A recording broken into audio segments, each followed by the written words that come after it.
Parang bagong rebound.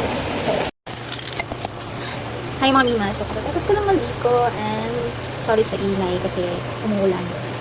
So, maglalagay na ako nitong Bremod 10-in-1 Hair Serum.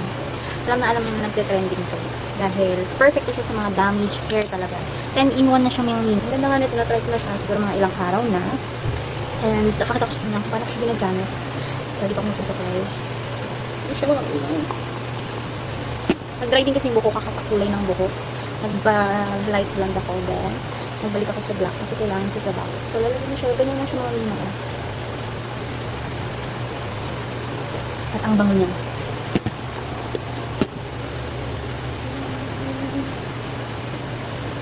Ang perfect.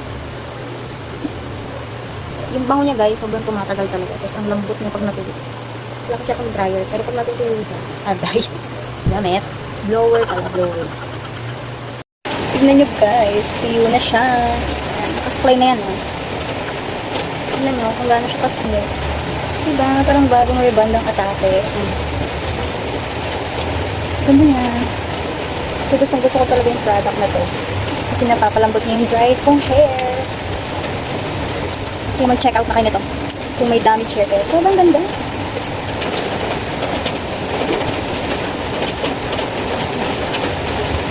Parang bagong rebound.